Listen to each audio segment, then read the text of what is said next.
to the 6, we be in the mix. With that rare candy paint job on the whip. I need food for the kids, money for the rent. Fuck a lockdown, baby, I can't do that shit. And I don't never vote, cause I'm fucking broke. And either way, I know the police ain't gon' leave me alone. On a plane by the visit Glen Rock. Need crypto, told me I should bring the Glock with me. So I packed up my piece and I'm sliding. Cause we might get caught up in a riot. Middle finger Trump, middle finger Biden. Fuck a left, fuck a right, is you riding? Know you love to see it, dudes rocking. Ain't no politics, baby, we just talking. From the birds to the bricks, we be in the mix. With that rare candy paint job on the whip, who you with?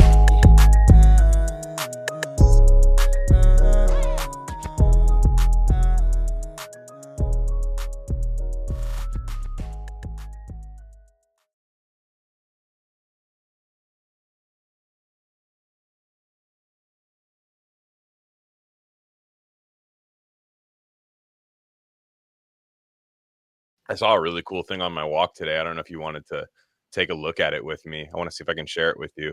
I had to take a picture of it because I don't know if everybody has access to this. Let me just see if I can get that. If I can get that going. Okay. Anyways, it is a El Pollo Loco. I don't know if you guys are familiar with the El Pollo Loco franchise. I don't know if it's nationwide or anything like that. Like, but it's the crazy chicken. Yeah. What I understand. It does stand for the crazy chicken in some unknown language. But they offer for people to drive around with a car wrap. Yeah. Like a very trendy thing right now is to like wrap your car, like Marvel and all of that stuff. Like, but they offer you to do that in your fly ass whip to have El Pollo Loco, and they'll pay you money. And that's crazy. I was thinking about it. Yeah, I mean, dude, like, can anyone be blamed for wrapping their car? I love that it's not grammatically correct in Spanish either. It's El. Oh no, it is. It is. No, it is. Yeah, it is. The chicken actually. Yeah. Yeah, that's the way it's supposed to be. Yeah. Dude, are you even Mexican? I wish I was. This whole time. You've been saying this whole time that you are 100% Mexicano. Yeah, I'm on board with it for sure. I'm on board with the program, but yeah, no, I mean, look, they appreciate your, they appreciate your awareness, but and wait, so what vehicle was this though? Was it? No. This is an ad that was posted on a poll. So they say, get paid to join our car wrap campaign. We're looking for drivers to join an exciting car wrap advertising program. Or it should be, we are looking for drivers for like, like a crazy ass rap advertising program. Not rap, Loco, not RAP, homie, WRAP, like my cousin has. You seen that shit? But they he's fucking crazy, dude. He's loco, And it says what you'll do: drive your own car as usual. Promote top brands with a professionally installed car wrap. Top brands. Yeah. So I thought it was one brand. I know. Yeah. I thought it was the top brand. Yeah. No dog. Experience required. Can you imagine if they were like 10 years of experience are required? That's like, so there's this gap in your resume. Could you explain that? No, I'm sorry that your lowrider with your cousin's Instagram sticker does not qualify as experience. And then it says 18 plus years old. I get that. I guess. I don't get that.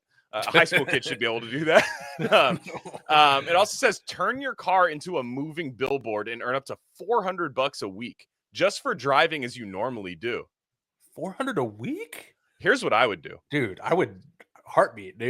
I would go to like the most governmental red flag website places, like where it's like, oh, here I drove as I normally did all week. I went to a gun store. I protested outside of an abortion clinic. I went to church, 3 different churches. I went to where my wife homesteads, where we make raw milk and stuff out there. I did all these things, and I went to my bunker, but I did that all with my car, my Ford Fusion, why not, right?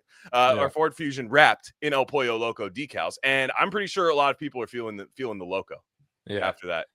Which I think it sounds like they're contracting it out for like multiple businesses, where like one week you'll have El Pollo Loco, and then they're like, can you do Del Taco the next week? This is like some Kelby Losack fucking like tattoo chicken and waffles. Chicken it's and literally waffles. chicken and waffles. The story, like it's funny. it's Dude, wild what's that people. that's good. That's not bad money for wrapping your car, dude. Well, because you figure if you're door dashing, right? Let's say you're door dashing and just wrap your car at that point. Like that's what I would do. That's a great dude. You could double that's like some like that meme where the guy's tapping his head like we need an RC car wrap, dude. Just purple. We do car C, dude. Yeah, car C. Sure, oh, car C would be sick. People have been asking about a car episode. Also, RC remote controlled. Just saying, it's like it's right there. Oh yeah, an RC car. And we also would need we would also need a soda, like a based soda. I've been wanting to get because the RC Cola has like a whole. They've been in a rebrand for like years now, and they actually have their shit in stores now, and the boxes of sodas, like the 12-pack, looks cool. I want to get one and put it up on that shelf so we have it in a little background form, Yeah, absolutely. But I'm just thinking of like a Cybertruck wrapped with the El Pollo Loco, or I'm thinking of like a like every kind of upper echelon lawyer drives like a nice Mercedes, like a SL 500 or something. Just the Audi Q4, the Audi Quattro. He just pulls up to like a business meeting. He's like, "Sorry guys, I'm just getting the car." That's like some like Michelle Welbeck like thing or something where it's just like, he's kind of on hard times, yet he never got rid of his trusty Audi, which he loves dearly. But he did wrap it in the some like French Mexican restaurant or something. Yeah, that'd be Better Call Saul shit, which is funny because that's Dos Hermanos chicken, right? That's like the El Pollo Loco. Basically, it's the same thing. Yeah, so that's crazy. Exactly. Another thing, I was watching my wife and I when we do House Hunters International. Oh, great! Sometimes on YouTube. International. I don't like the American ones. I only like. Are they going to like Japan and finding like a $30,000 house kind of thing? No, you'll be surprised that a military veteran with PTSD was moving by himself, not allowed to see his daughter anymore, going to Thailand. You'll be surprised. You'd be surprised. And there's an agent. Like sometimes they have the same agents, and this one woman who's like Thailand, like she's Thai, and she looks like she would model for like aloe vera juice, like things with like cherry blossoms around her, and her name is Towie Porn is her first name. THAWEEPORN. Quote like her nickname is Umi, like fucking Mos Def. And then her last name's Hardy. So Towie Porn Hardy is her name. So I looked up, I'm like, what? Obviously, like it's not called porn in Thailand, like whatever the fuck they do out there that constitutes as porn, but it's not called that. So porn in Thailand means blessing. Yeah. Maybe it means that here too, but no, it says porn in Thailand means blessing. Can you imagine like if you were just American and you were like, people like back in the 90s and 2000s, there'd be some new agey moms that would name their kids like Moon and like, Native American stuff, and stuff. But like, what if you were just like, oh, I'm just going to name my kid Porn. Oh, it's my boy. It's my son named Porn. And they're like, no, he's a blessing. We thought of him as a blessing. Yeah. Well, that's like a porn shy. And what's your daughter? What's your what's your daughter's name? Slut. And they're like, what does that mean? You're like, I don't know. Yeah, it's the first thing that came to us. Yeah. That's crazy. That's one of the, because usually there's like those like Korean translations or like Northern China where they're like, holy fuck restaurant or whatever, like porn. That's straight up porn, dude. That's like legit. You don't need to like massage it at all, pun intended. It is the word. And so when my wife and I started watching White Lotus season 3, like within the first minute of the first episode, I turned around, I'm like, there's gonna be a huge rant about lady boys in Thailand in this episode. And she turned to me, she's like, what are you talking about? And I thought she thought that I was crazy or something. And then lo and behold, episode 6 or whatever, it's like, arguably the most famous actor of that is in the show, like that of the names, like biggest names, does the rant. So that's but this guy was funny, man, because House Hunters is like largely fake and like staged. Oh yeah, for every time. This guy's going there and he's like, look, he goes, I did 2 tours in Iraq and got hurt, and it hurts, I have PTSD and I don't really want to get into that, but I help other veterans get treatment in the VA, and I do that. So I can do that remote. And one time I went outside and it was snowing, and I was living in a place where it snowed. And let's say it's like Michigan or something. I was living in Michigan, and I went outside and I went, whoa, it's snowing. And I tore my ACL outside. And I'm like, all right, dude. And then he's like, yeah, so I'm incapacitated. So all I did was watch travel vlogs on YouTube for like a year. I was like, oh God. And so, man, by yourself is crazy. Watch it. It's like something you watch with a woman. Like that's what you do. Like it's a husband and wife activity.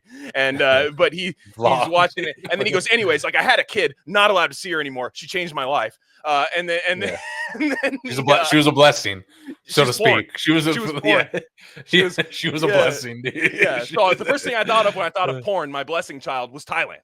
And it's, but he's like, so eventually I worked my way up and I said, you know what? I saw all these videos about Thailand and how it's a great place to go and it's cheap. So that's where I'm going. I'm looking at my wife. I'm just like, are you fucking kidding me? Like this guy, like, are you kidding me? He goes out there and he's like, so I have $500 a month. And I'm like, that's all you make doing remote work for the military? Yeah. He needs the rap, dude. No, Pollo Loco pays 400. A week, dude. Yeah, it's crazy. Dude, if you were making 900 a week, 900 a week in Thailand, you're balling. Oh yeah, that's the thing about that's what I think about a lot about that. About like Thailand's like a cool place to go. Like it's been ruined. You can't just go to Thailand and everyone's gonna like raise an eyebrow or some shit. And it's like, no, I'm trying to go rock climbing and go like snorkeling and eat some dank food and and shit. It's always like, oh, you're going to exactly. Pound out a fucking ladyboy. That's that at the end of the day. But I'm doing the other thing, dude. Things. That's a risk I'm not willing to take. Like discerning it, if you were to go on some like tourism shit, you have to discern. How do you like what? How do you broach that subject, dude? I mean, you would think that there would be a travel vlog on that where it would be like a wounded veteran going. He probably runs that vlog now, dude. Yeah. Here's the thing: we're gonna do a canthal tilt test here. This one's got negative canthal tilt. That doesn't necessarily mean it's a woman. He's like, they do it au natural here. No puberty blockers whatsoever. And look at how they pass. I'm teaching my class $25 a month. Go to my Patreon down below and you will never make a mistake in Thailand unless you want to. Yeah.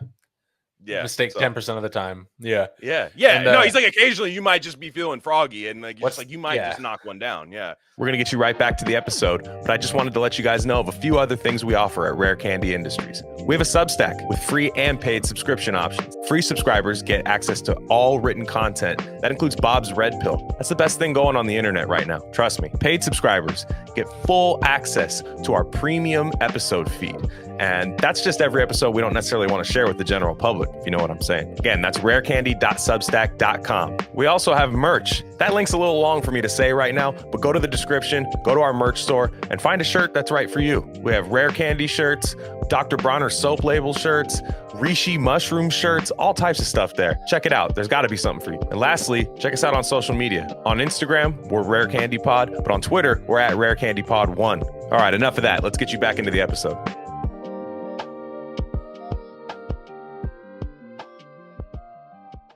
What's the fucking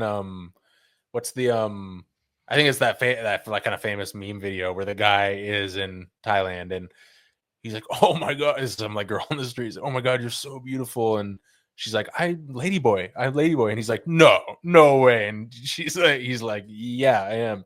And she's trying to convince him. He's like, my name's Porn. My name is Porn, and I'm a ladyboy. Porn blessing.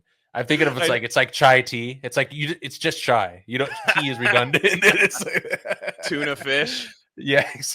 You know what I mean? Like, it's funny. That one's always funny. Like, but yeah. Oh, speaking of veterans too, I went and saw a wonderful movie in the theater, and my wife does not like war movies at all. So I was like, I'm gonna go see it. I'm off right now. I even asked my mom. Yeah, I know. Yeah, it's true. What are you looking at those soldiers for? Yeah, I love Instagram reels and these war movies. I'm a soldier of love. I'm a soldier of love, and I'll fight for you for the death. There's no more. You don't need to be looking at these jacked jarhead guys from 2006. No. And so, but anyways, I went to go see Alex Garland's Warfare, which is fantastic. 90 minutes of just like basically a Call of Duty thriller about apparently a true story, and it's only I always hate Iraq war movies. Like a lot of times, whenever you see the little green typing timestamp thing that happens, you're like, fuck. When I for some reason that takes me out of the mood. I just don't really, maybe because it happened in our lifetime and I don't really want to see that. And but this was great because it's all about just one mission 90 minutes just going through one mission. It's not that's what it should be. It's fantastic. Gun sounds are out off the hook. If you're a gearhead gunhead guy, you're gonna go crazy during that. But for a while, because this was like a 2:45 matinee, right? Like on a Tuesday, so it's just not really. So when I get in there, I'm like, damn, theater to myself, which I knew wasn't going to be true. It's about 5 minutes before the previews were going to start. And this is AMC, where they show like 10 previews plus the Nicole Kidman watching Minions by herself to let you know the movie's about to start. And then so this one guy walks in, Jarhead, just walks in, Jarhead, jacked to the gill, like you were to just draw a caricature of like a G.I. Joe, walks in and he sits down. And I was thinking, like, damn, what if he has like a flashback and it's just me in here? Yeah. And he's like, I'm going to kill everybody in here. And he like looks around and he's just like, just you. And it's just you that are fucked, you know, like, and then it's just, and then like, can you imagine if you were like going there and you commit a mass and it's just one guy shows up and you're just like, I'm not even a mass murderer. Yeah. I'm a murderer. Yeah. I'm just a regular murderer. What the fuck? Like, I sprayed up all these empty seats and just got one. Yeah. That's the thing, is the intent. What if you are, what if you do want to do a mass murder? And there is a crowded theater, and you just hit one, and he just like, that's the only one. The Steve Saylor law, right? Yeah, that's true. Yeah, that's funny. He's like Denny's on Veterans Day. You know, he's in the, he's like, there's a guy in there that's gonna like he missed have all the deadline. exits secured. Yeah, he missed the premiere. Like he had too much PTSD to even go to the premiere. Yeah, because it is sad, because like I've worked with, like, I even feel bad because I've worked with like combat vets, like from Iraq and stuff. Construction's full of them. Like construction is full of those guys, and there would be bros that would like, you'd work with them 2 days prior, and then you'd be like on an assignment and you're like, where's Jason? You know what I mean? And then they're like, oh, he's called in. You have to understand he's a vet. I'm like, and he missed like 2 days, and then he'd come back like the third day and just be like, yeah, man, sometimes I just like can't get out of bed. And I'm like, damn.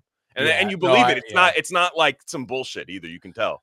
No, I was eating at a restaurant on the East Coast, and there was a guy that came in, and he was probably like a little drunk, and he started ranting about, it was sad, dude. It was like loudly, and the whole restaurant had to like. Did you say, sir, this is a Wendy's? Yeah, I did. And but no, it's sad, and it's like, no, and it's the whole like, that's why I'm just Iraq war, dude. Sorry, I can't. I don't know. It's bad, and this whole it was pointless, and I don't know. It's just funny how people have to pretend that like that everyone was always cool, and that everyone was always on the same page about everything, right? And it's like, I remember we were just listening to, we were doing some garage work tonight, like organizing and shit, and we just had some like playlist on, and Dixie Chicks was coming up, and I remember the Dixie Chicks got canceled because they said they weren't done with the Iraq war. I'm like, and now they got canceled for being Dixie. They got both ends of cancellation. Yeah, they did. It's not cancellation, but then they're like, hey, drop the Dixie, and they're like, you can do field hockey chicks with dicks. That's in vogue right now, and they're like, no, we'll just do the chicks. Thank you. I know. Yeah, that's crazy. Yeah, you're literally, they're like, they're the real centrists. First off, you're an anti-war pussy, and then 20 years later, actually, you're racist. Yeah, I know. You're the most liberal country artist in 2004, and you're it's so funny. I know, dude. But this movie, that's why I don't know. For me, I'm just like, these things are so vapid and they change every 10 years. You can't even like pin it down. That's why I like any kind of way to describe what we do as political or anything. I'm just like, first of all, I'm going to regret any association, not with cool people or with, people or whatever, but I'm just like, any kind of like, oh, we're going to pin this down as that. I'm like, no, just for me, I'm like, right. I'm not, like, except for like COVID. It's like, of course. I'm down for that forever. Yeah. But anyway. Well, what I laughed about too, and what I found great about this movie is that it does not preach to you about anything. It is fight or flight. The whole movie's just fight or flight. It could take place anywhere. Like it could take place anywhere. And the whole thing is like, the movie starts out. I mean, the premise of it is basically, it's just, I don't even know what their main mission is supposed to be. Like their main mission is just like scope on a Muslim guy. Yeah. It's just like scope. And they're like, everybody's like, oh, check your Delta. And then they're like making jokes. It opens up with this great scene of, I forget who does it. The EDM guy that had that Call on Me, the Steve Winwood reboot from like 2006, that like EDM version of it, the Valerie song. And it was like, they were like getting into that. That's the first scene in the movie as bros in like 2006, like watching the video of like chicks working out and stuff. And then it just drops you straight into this mission where they're just really methodically talking to each other. Oh, what's your 4? Check your 6. And then they're like, and then, you know, it humanizes them a little bit because they'll be like, oh, fucking loser. You know what I mean? What fuck that guy. And they're pissing in Gatorade bottles. Like it's all this like real like guy shit. And then all of a sudden you just hear like the air raid siren and then the fucking like shit on the fucking thing of the loudspeaker, and they're like, one guy who learns the language and stuff, it goes, yeah, they just called a jihad on us.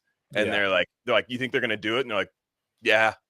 And then it's just fucking all hell from there. And it's just, it's crazy. And the whole time you're not thinking like, we should have fucking carpet bombed that place. You're not thinking that. You're just thinking like, how are these people gonna get out of here? And I was like, God, this is such a nice movie. This is such a good movie. It was a horror film, scarier than any horror film that's come out in a long time.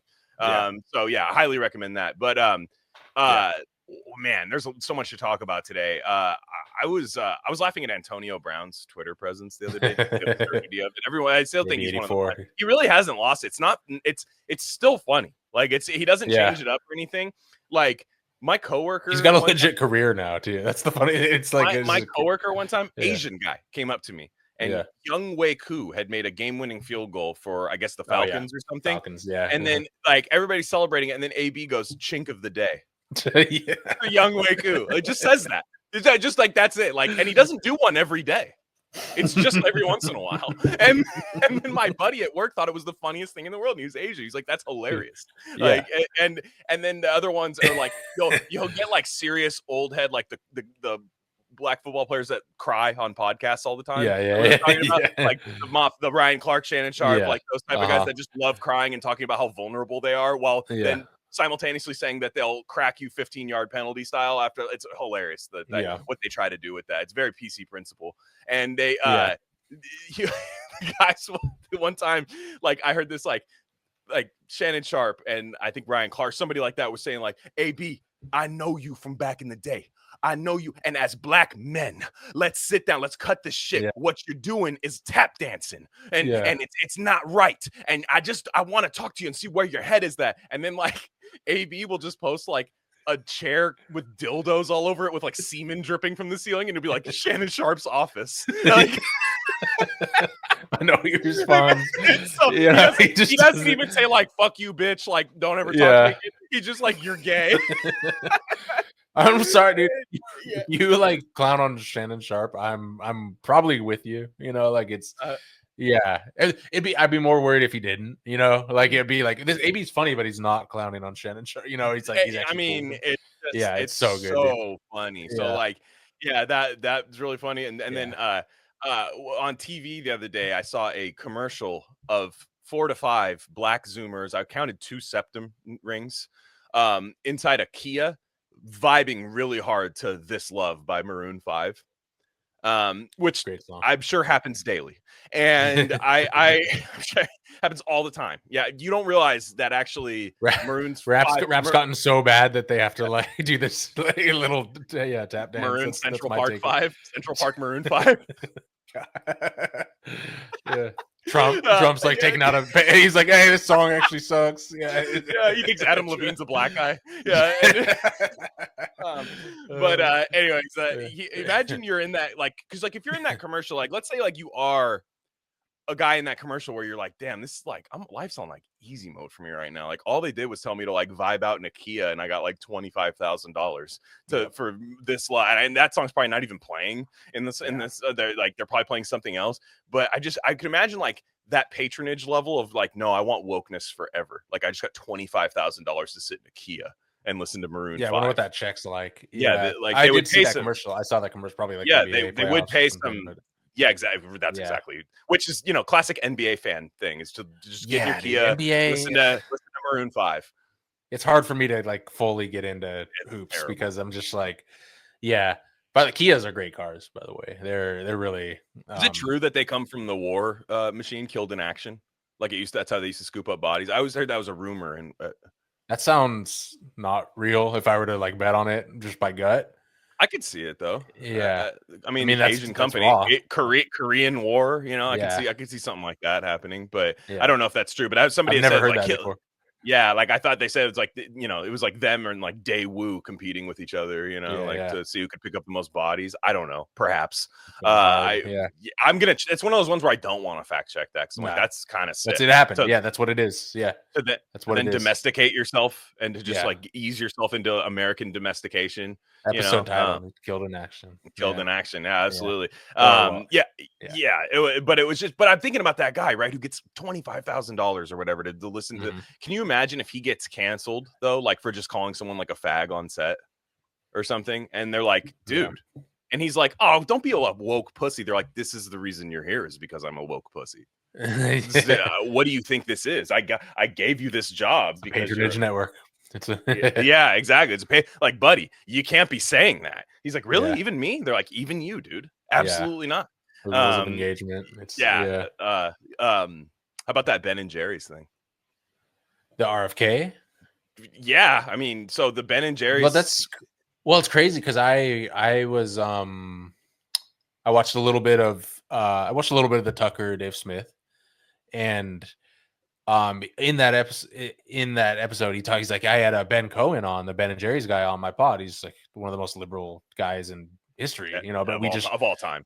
Of all time. Yeah, like Michael Jordan lived. Yes. Dude. Yeah. This was his flu game.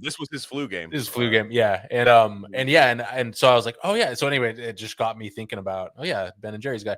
And his whole thing, honestly, to his credit, he's like, yeah, the Democrats are whack about this Ukraine war and all this stuff and all that. And and anyway, and then a couple days later I see like the RFK thing come up. And so from what I see, it's like he protested RFK's hearing, but it was over Palestine. And so which seems like out of all the people you could signal deboost, it's like your RFK is like horsing about vaccines or like guar gum in ice cream, wink wink, or something, and then Ben Cohen is like Palestine, and stuff. And I'm again, I'm largely sympathetic to probably most of those, whatever, but it's interesting timing, So what it's really about.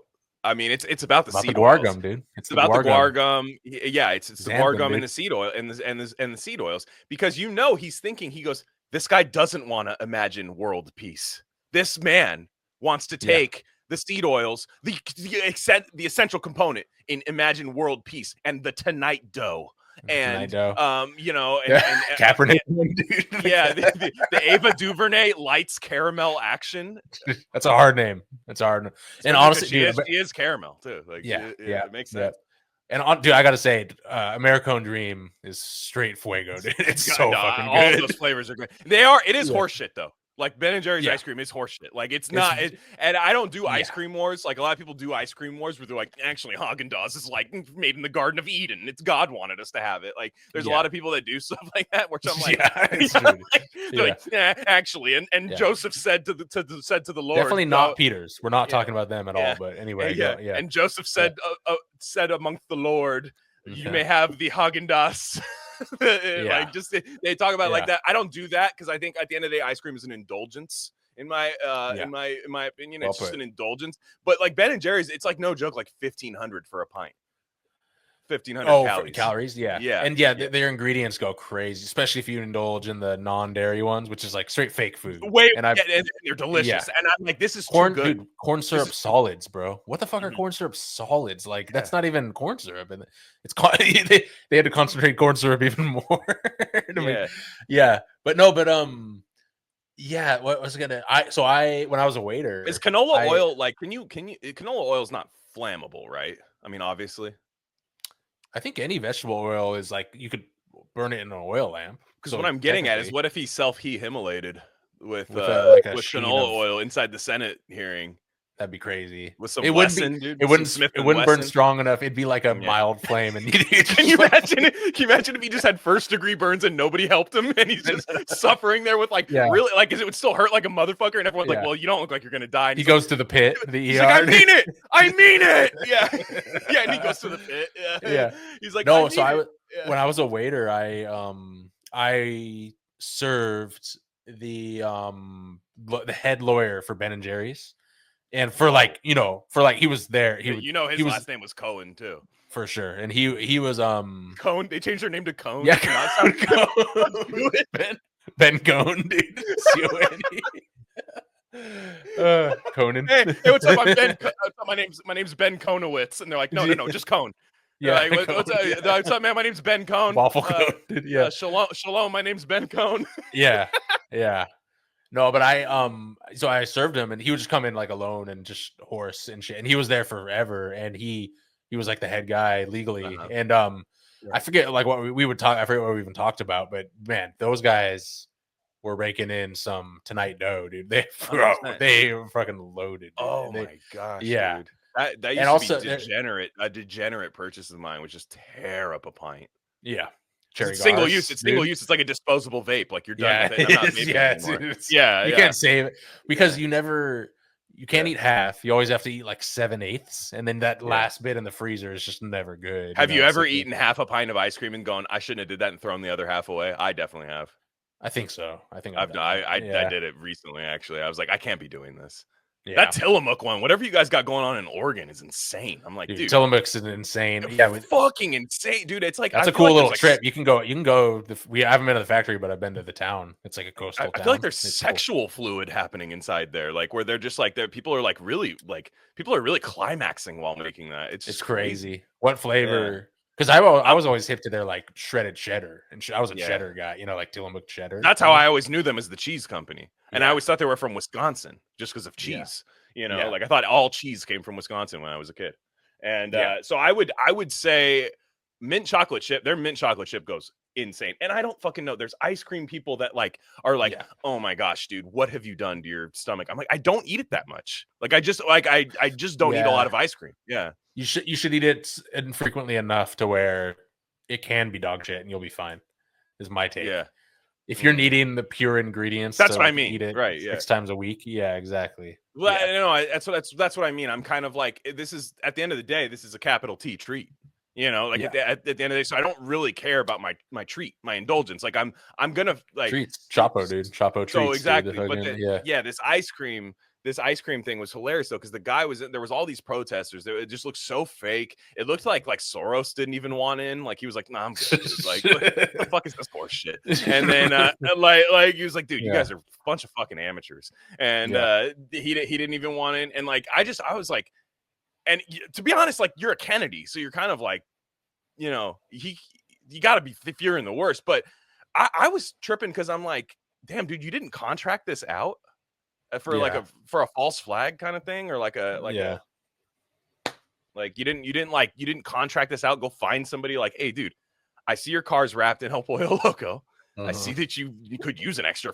What if I gave you 400 on top of that 400? Yeah. And you see all of a sudden, like the cops are arresting, like, yeah, he pulled up in a fucking Four Loco thing. You guys ordered catering or something. And it's just the guy to protest Ben and Jerry's. Yeah. It's like some very inherent vice, like Owen Wilson character. What about the Ben and Jerry's rap? Dude, that'd be tight. That'd be hard. With the clouds, it would go crazy. I would do that with no money. Remember our friend from high school that worked at the Ben and Jerry's brick and mortar? I don't know. I don't remember who it was, but I remember the place. Yeah. That was hard. That's a hard, dude. Ben and Jerry's brick and mortar is like goes yellow bus, dude. I just gotta say, because I think didn't they fire a bunch of workers or like completely shut down production over COVID? Like they were like willing to like just complete that. Like he just went nuts over COVID. Like something about like I think he went. I think he went kind of crazy. And I remember thinking for a while, like, this guy's like an eccentric, like woods queer kind of guy, and he's, I guess he is at that point, I guess this doesn't take that away from him. So my whole thing is like, from someone who spent time in the East Coast hippie town communities and such, East Coast hippies are fucking insane, dude. They're not cool like the West Coast ones, dude. It's like, why? It's a different vibe. Well, they all just turn into those boomers that still want to do like insane activism. Like, I'm sorry, like I get. I respect anyone that believes in a cause, and I don't know, any cause.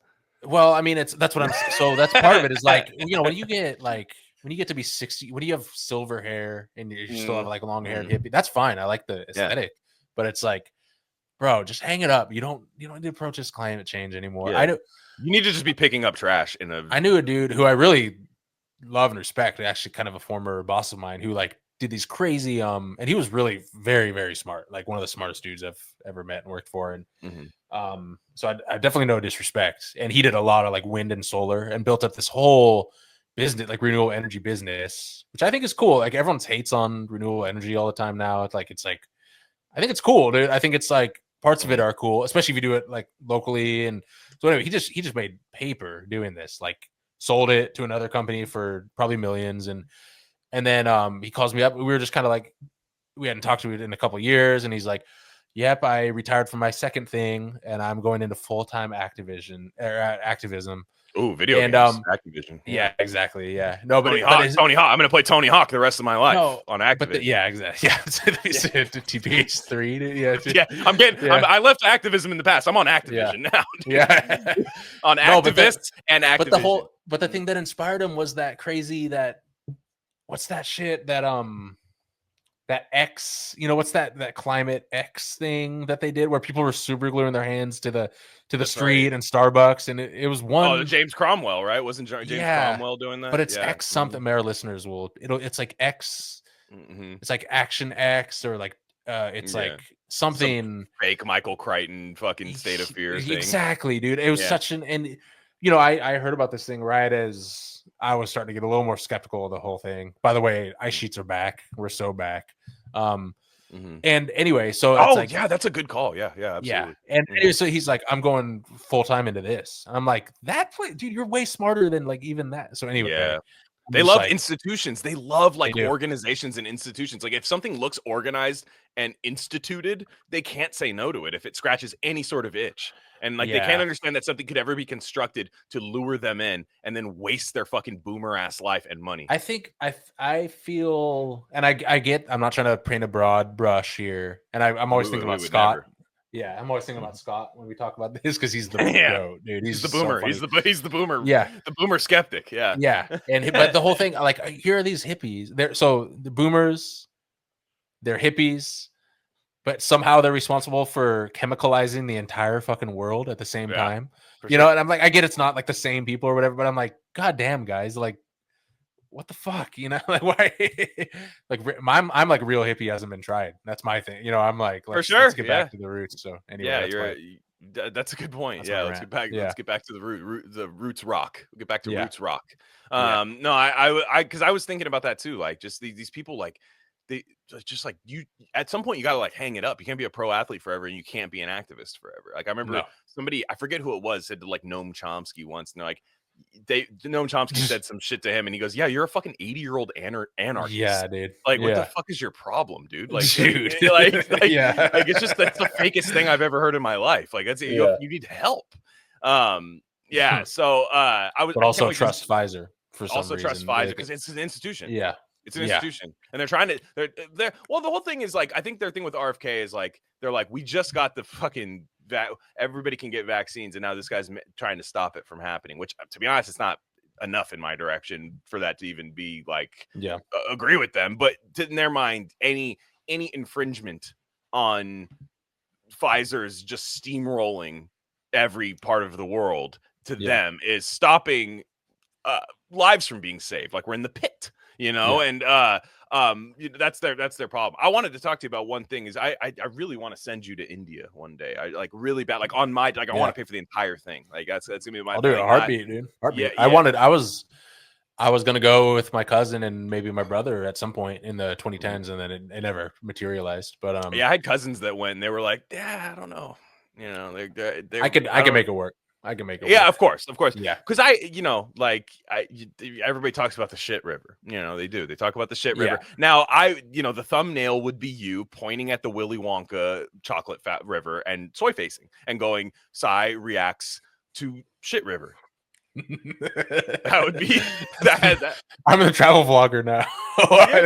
That'll be my first one. That'll be my selfie stick. Just selfie stick. We'd get you all the stuff you need, GoPro, all the stuff. Like we'd edit. We'd put your videos. All you have to do is send transfer of the file. I get all that done here. We'll put it that way. We'll do it exactly how you want it. But I want to know exactly how it is. And because I'm like I can make it. I hold no illusion to what India is and the trash and the just weird. Yeah. And there's like, I watched this TED Talk once that when I don't watch a lot of TED Talks, but it came on, when TED Talk was big in the 2010s and shit. And it was this like weird, like it was this Indian guy, really eccentric older Indian guy who was like in a character. He had some like costume or something. And this whole TED Talk was like, holy shit, like India, like as an Indian, we gotta stop being fucking nasty as fuck. Right, His whole thing was like, we gotta clean up our shit. Trash cans. And plumbing. But my whole thing, you can avoid. I bet you can avoid so much of that by not going to the heart of a city with 30 million fucking people. Like, I don't even like when I go to New York. I'm like, this is fucking insane, and that's like a first world. Okay, so if I gave you $10,000, right? Like, and this is not including your airfare. This is the money you have to use there. If I gave you $10,000 and I said you get to pick between Thailand and India to use that 10K, what do you do? India. Okay. India. Okay. I watched it. I saw another YouTube slot video of, like those like Forbes, like case studies. And it was this guy, it was this young guy, probably like our age. He moved to India to start a burrito shop business. And now it's worth like $25 million now. Damn. And then I was thinking, I didn't send it to any of us or whatever, but I was like the whole like deal making meme, like, okay, we'll give you $25 million, but you got to move to India and start a burrito company. That's the trade-off. I'm like, it's like, I mean, but I know no one else. You could make it work. You could make, yours would work well because you could do it plant-based and they wouldn't need you to like alter it. Where's the fucking carne asada? Like, they don't know what the fuck that is over there. You're not even allowed to make carne asada. That's the other thing is there's definitely like different tier, like there's South India and North India. Dude, South India is banging, dude. You just go to the beach in South India. It's like the difference between like Cabo San Lucas and Delaware or something. It's like, you know what I mean? It's just not even comparable. So there's ways to do it right for sure. Yeah. But that being said, it's like, don't take any women there. Don't take it. It's like there's those things of like, I'm a woman and I went to the beach in a bikini and there's 57 guys staring at me for like 4 hours. It's like, it's insane. It'd be an interesting golden ticket to get. They don't have to chill, dude. They don't. Yeah. It'd be an interesting golden ticket to get, right? Speaking of Wonka, and you're like, oh, and you're like, my golden ticket looks different than yours. They're like, yeah, it's a different factory. And then it's in Mumbai, and then you go over there, and then I've got another software for you. Yeah, dude, fucking the Oompa Loompa songs in the Indian accent, it goes so hard. And you're just like, man, this is like, what kind of chocolate is this? It's different. What chocolate. Do you get when you call Microsoft? Yeah, I know. Yeah, it's so, like it's just like an Oompa Loompa walks by you, and over their head hovering, it just says "scam likely." And that's what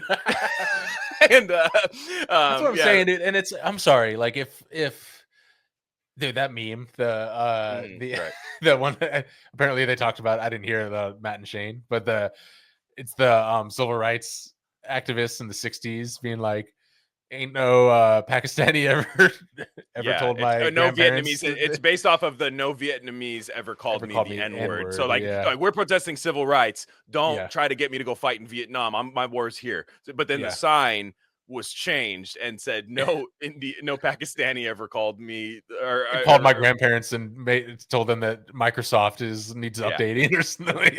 It's great. Yeah. It's like we have your card. By the way, it's like probably the most common. Everyone has been called by an Indian telemarketer at some point. It's like this morning. It happened this morning. Really? Yeah, it's insane. Like, because I was laughing. I have, dude. There's this guy at my work. I don't even want to know his YouTube channel because I can tell he like, I don't know if he does this on like Instagram or something, but he has a phone and he records. He like engages with the scam callers, and it's really fucking annoying. It's like, dude, get over it. He's your coworker and is a YouTuber. He says he uploads these things places. I don't know if it's YouTube. I don't know if it's TikTok. I don't know the situation. Yeah, the engagement thing. That's right. Yeah. Well, because he does this stuff and he goes hello, and they'll be like, it takes a while for them to get going. The scam, like they're silent for like a minute and they go, yes, hello. Am I speaking to? whoever. And he's like, yeah, that's me speaking. What would you like to talk about? He's like, something Microsoft. He goes, Microsoft is not up for update. I just went to their site and they don't have it. I'm like, dude, just fucking hang up. Like, it's not like who is clicking on this shit. Nobody cares about you owning a scammer, dude. People got. I've had people do that to me on like, check this out, and they'll put it on speaker, and you have to pretend to care, and I'm like, this is embarrassing for you and me at this point. Yeah. And what if the Indian guy's like, yeah, fucking bitch, I'm outside your house, I'm gonna fucking kill you. And then you're like, yeah, I got his ass. Like, no, that guy's gonna kill you. Actually. Yeah. That was. Yeah, Indian funny. Dude, it's so. It's so fun. I don't know. I'm not like. I'm just not a hater. I love Indian music. I'm very, I love. I just think, and what this is another thing is. Rupert Sheldrake actually talks about this because he lived in India for years. Terrence McKenna's friend and the morphogenetic biologist kind of hippie guy and stuff. And he's like, I moved to India and, it's like, I like the culture and everything, but now India is just trying to be the West with like office jobs and shit. And it's like, I don't care about that. It's like, and we'll talk about this more in the Dow episode, but everyone has this vision. They're like, oh, yogis and people in the Himalayas and stuff and meditating and stuff. And I'm like, those guys hate the Indians living in the cities. Like they never interact with like the places you would go, and it's because same thing with Taoists in China where they're like, they hate anyone in city. They're like, they think you're like subhuman scum and like not close to God at all and stuff. So I think that's funny, that it's like, we get enamored with his ideas of, like spirituality in these Eastern places, and it's not coming from a place that is easily accessible, like in a touristy kind of a way, even if you go to the temples and stuff. But yeah, it's funny. We're sending you. It's gonna happen, dude. That's gonna be the first big. I'll go. The big multimedia thing that everyone's just like, I borrow the task cam, dude. Be Glenward, dude. We'll go do Glenward live. You're not borrowing anything. You're getting all new equipment. I mean, it's gonna be like you're gonna be unwrapping packages in India. Yeah, like unboxing. we're gonna send me there and then like send me piece by piece of like a camera phone and then a task and then I'll like and then it's like a meta thing. We're filming you assembling it the whole time, and the documentary is you creating the vlog and stuff, and you're like, oh, I have it swooped like one day. You have it edited like it was a certain way. I'm like, no, we've got all we need, thank you. Like, and it's really like my snow and bluff, but it's just Curtis Snow, dude. Yeah, you're Curtis Snow. You're doing a bowling ball down, and you just roll a bowling ball down fucking New Delhi. That's still the sickest shit like I've ever seen in a movie. It's just bowling, just bowling down the hill. Was that regulation weight? Like, was that? Oh, Jesus Christ! That's something Curtis Snow deeply cares about. I think. I know. But there's one thing about him: is over the line. It's league play, Smokey. Yeah. And but the oh man, the David Hogg thing is so funny. This David Hogg. It's really funny. I'm wondering what the play is here. So, Democrats obviously lost, and there's a lot of people that go, which, it's all the same. It's whatever. Okay, I agree. There's like some kind of like neoliberal stuff that they get on, but there's like a lot of, like the DNC panel had, so I guess David Hogg somewhere had said like, yeah, maybe we should stop like shitting all over on guys like that want to get like laid and stuff, and maybe like actually try to like include them in what we do, because it's clearly like that's guys who like those guys vote and they like were pissed off and basically felt like they were left out. Honestly, of like good. That's like a great point from an insider. He went outside and looked up and said, "Whoa, the sky's blue." Like he did that. Like, and it was just they literally proved his point. And it's not the first time they've done this, right? So the DNC panel has voted to oust David Hogg and nullify his. I didn't know you could win anything as David Hogg, and nullify his victory because it violated gender diversity rules. And like David Hogg's a total spook, dude. Like the whole Parkland shooting thing, isn't it? And his dad's like super connected and stuff. Like it's just the whole thing. And a lot of people none of the kids. There. He wasn't there, right? Yeah, all the kids that actually were there were like, "Fuck this dude." Yeah, that's like the AOC West Coast offense, dude. He just ran. He ran curl flat, dude. Like that's the pick six. Run a mean pick six. I run a mean pick six. Tim Walsh, shout out, big time Madden player, Tim Walsh. Yeah. Coached state champion high school football, but ran a mean pick six. So the David Hogg. But they did this with another guy. Do you remember that other guy? Because first off, I thought David Hogg liked men. So I was like, that's interesting. I mean, he might still, but he was just kind of thinking like, hey, why are we hating on the bros so much. But there was that other guy too. His name was like Harry Sisson or something. Oh, and the same thing happened. That was a long and time he's not like DNC. I mean, sure, he's paid by them. That was the thing where they like he was DMing girls, and the like, DMs were literally like, "Hey, it'd be cool if we like met up and fooled around one time." And they're just like, "Ew." Yeah, he was like, "Let's have a glass of wine together." Yeah. He's like, "We should have cooked, dude." Yeah, he's like, "We should have a glass of wine and like you see where it goes." You know what I'm saying? Like, there's just shit like that. Like, and I'm not even one of those guys where even if you get freakier than that in the text, I don't think it's like indicting to me. Like, you know, and he did that, and they basically trashed his ass. Like it was more of a grassroots like social media cancellation that was happening with him. And I was just thinking, like, what is their plan? Is their plan to like, because these are the guys that are supposed to be the male voices for like young Zoomer people. Like they're supposed to go on TikTok and be like, guys, climate change. It was 89 degrees in Texas for the first time in January. And like they're supposed to do shit like that. But like the fact is, like, these guys probably did it like partially because again, I thought these guys were gay. That's the big reveal. I was like, wow, both these guys are straight and they want, you know, to get laid and stuff. And the idea was like, okay, like, do you sit down? Do you bring them in the office? Like, David, have a seat. Just like the Pitt. Can I talk to you for a second? They bring you into the hallway and they're like, what's this whole thing about getting laid? And they're like, well, yeah, I mean, you know, just like, I'm a guy. Like, I'm still down for the cause. Vote blue, no matter who. I'm just trying to get some pussy. You know what I mean? And they're like, yeah, that's absolutely not allowed. Like, you can do anything. You can eat children, babies, fetuses. Like, you can do whatever you want. You cannot just be a straight man, and put your penis in a vagina. How dare you? It's literally, it's so funny because it's not even in the fine print, David. It's at the top of the El Pollo Loco car wrap contract that we gave you. It's just so funny that, and obviously, it's funny because they claim that's not what it's about. They're like, we're not saying that, you know, that men can't do this and that, but literally every single case that you cannot win in that. So it's like, that this whole incident brought more people away from the Dems. That's the funny thing. And it's first of all, man, imagine if David Hogg was like not a beta and he had maybe like 20 pounds more muscle. Yeah, but he kept the name David Hogg, dude. Yeah, that's such a fucking alpha name. First of all, like, can we just acknowledge that for a second? Yeah, they want him to be like, they're like, hey, could you actually put on a leather harness and go walk with what's that, Scott Wiener in fucking San Francisco? He does look like a leather harness guy. Like he looks like he gets down. I thought he was. There's that picture of Scott Wiener who's like the San Francisco, like, he's like, there's not enough HRT in the water fountains at schools. Like he's like he's like, we're gonna vaccinate your babies without your consent, and also like your 6-year-old can sex me now. We're gonna put an mRNA-HRT mixture in the fire thing. So every fire drill, we're actually gonna run the sprinklers and spray the kids in San Francisco. Yeah. And any Republican that wants to stand in my way, you're Hitler. Like that's like what he does, like all the time. And then he's just like got a chew toy like in the streets and like a bread. Yeah. He's like he's just like munching like excrement off the ground in a puppy mask, and he's just like, I love democracy. And so like but anyways, like it's just insane. From the 5 to the 6, we be in the mix with that red candy paint job on the whip.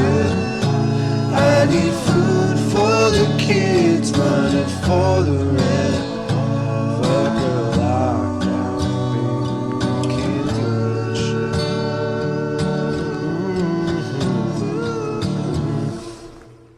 rich. Speaking of insane, I thought this was hilarious. We watched a couple of things. One was your idea. You've been wanting to watch it. You've been wanting me to watch this film for a while, probably since it came out. I finally did. My Lord. It's called Don't Worry, Darling. It's from 2022, directed by the prolific and great, and honestly, my spirit animal, work, Olivia Wilde. And she is wild. She's so fucking wild. Look at how surreal and crazy this movie is. It's like literally, it's like what being a woman is, dude. It's just you're just in different realities because men are just taking you and putting you in like the 60s where you can vacuum all day and fucking drink and have fun with your friends, which is terrible, by the way. It's not fun to do. It's better to work, you know, and it's better to work at your fucking well, that's literally the end of the movie. The end of the movie is like, dude, it is the fakest bullshit I've ever seen. So the concept of this movie, and I think I believe the thing it was Shia LaBeouf dropped out. I think I don't know if he was supposed to, but I'm pretty sure he was supposed to play the Harry Styles character. So Yeah, it was supposed to be Shia LaBeouf, and Shia LaBeouf's like, dude, what the fuck is this shit? Like, he's like, put me in a movie with a Down syndrome guy instead. I'm literally like, I'd rather do that. More power to him.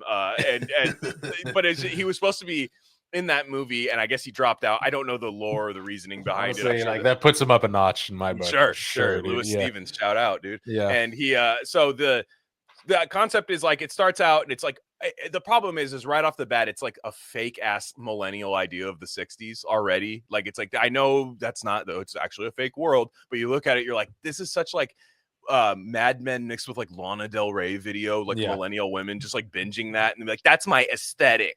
And then, but I hate every part of that time period. But the aesthetic is beautiful. Pastel. Cigarettes and women drinking scotch together at 2:45 when the kids get out of school, you know, and just stuff like that. And Florence Pugh's in it, and women love Florence Pugh. Like, you can't like doesn't matter. They just because she's like to them like what a real woman is. You know what I'm saying? Yeah. Well, there's this thing with like, I feel actresses where it's there's that kind of actress that, and I think she's very good.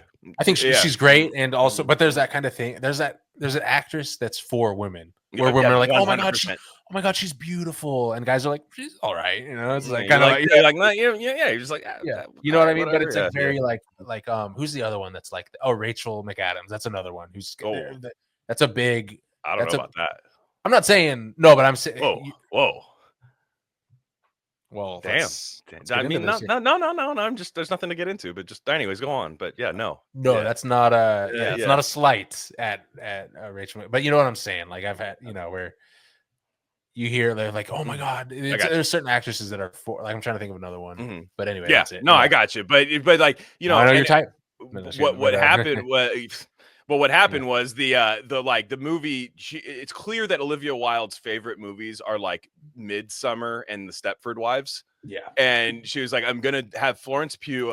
We're just gonna do anytime that we don't know what we're doing. We're just gonna have Florence Pugh melting down in a bathtub, like like that. Yeah. That's what we're gonna do. And it's a total millennial women scrolling phone 2-screen audience movie where like you can check out for 15 minutes and not miss anything. But it's also weird, so like people can go, I like weird movies. I like weird movies, and it's like one of those where like they're loco, El Pollo Loco. These women are El Pollo. There's 54 Chevy Bel Air wrapped in the Pollo Loco, and the meep, just let me so raw, dude. Never heard of that establishment. Exactly.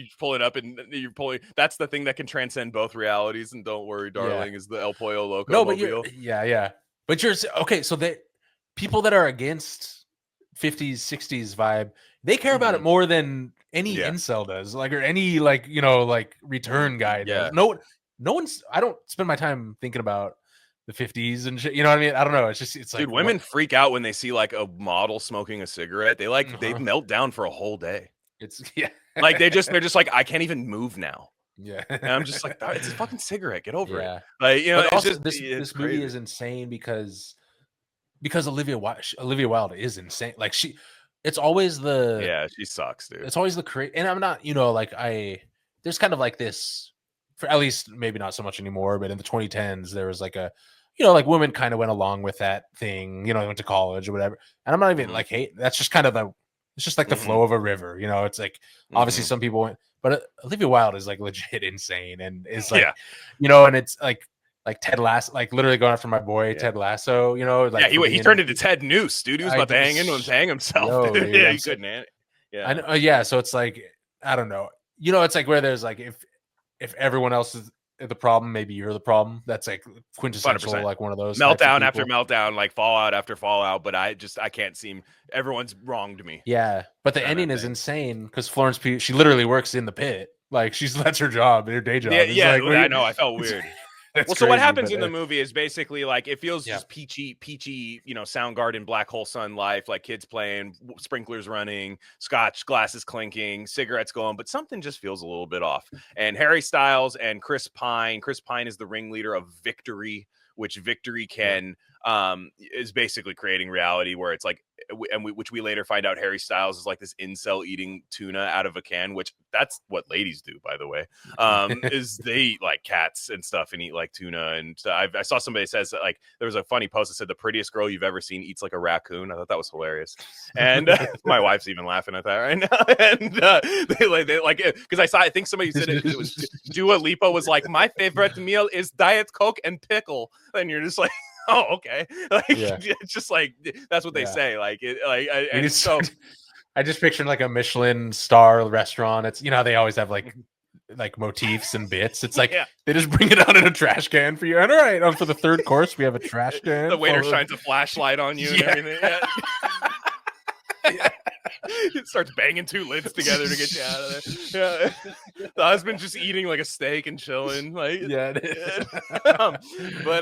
so like all of that's happening because like Harry Styles, but he gets in the program. He's on his computer and she comes home from work. He goes, I thought you said you'd be home at 7. And he has his American accent at this point because he's British. In his normal British thing, which I'm not even a Harry Styles hater.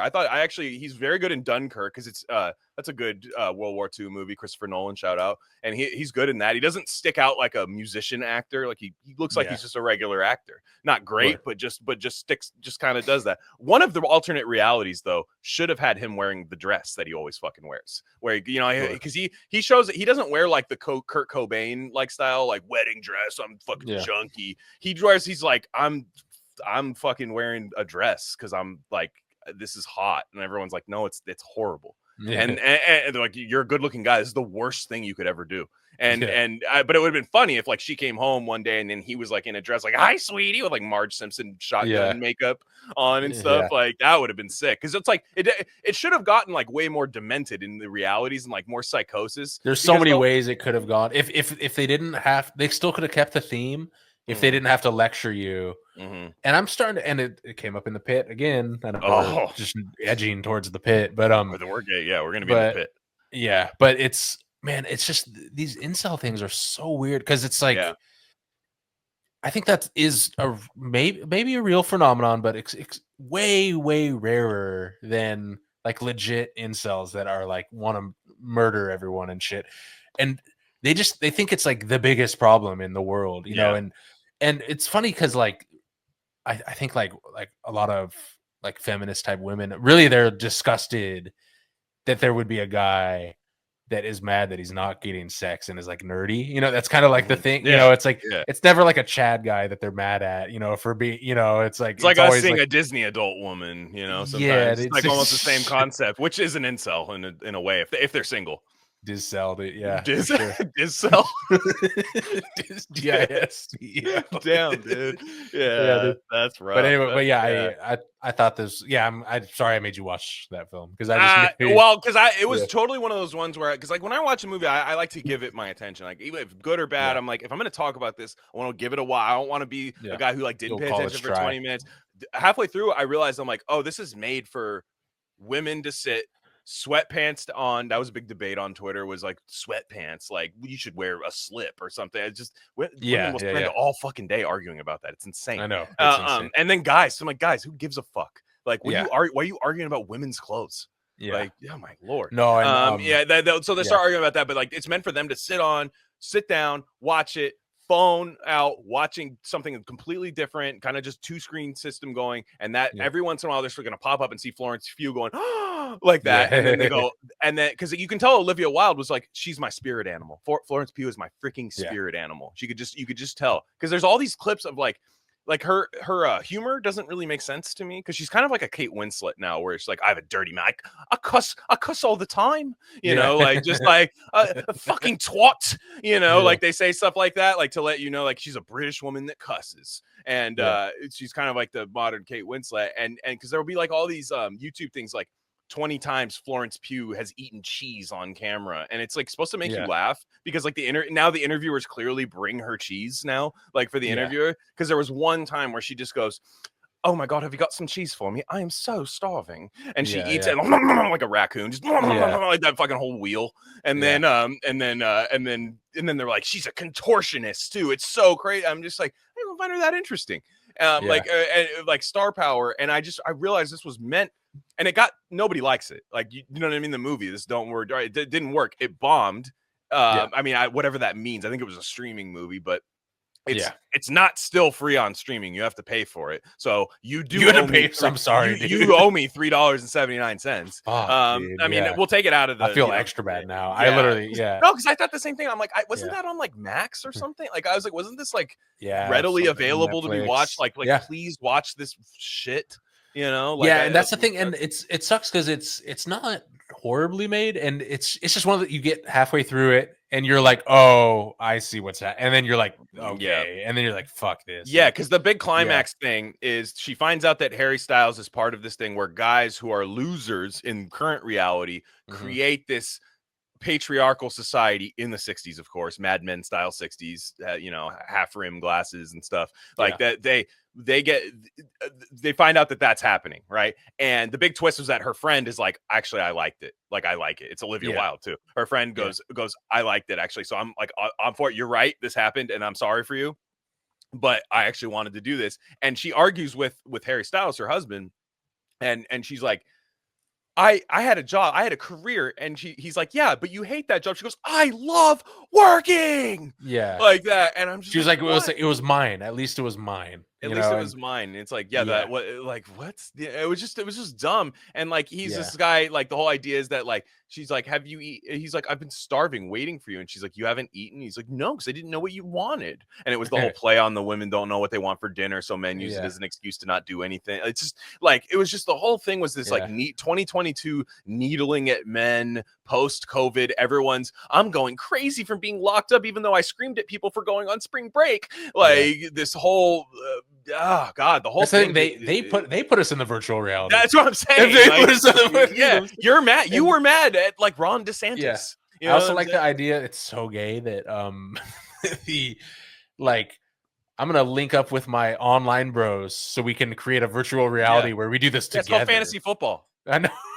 Literally what that's called. Dude. It's fantasy fucking football, and you're not invited to the draft. No. And don't worry when I'm coming home.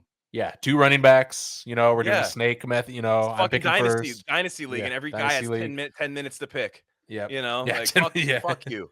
You know, let's see if I like that.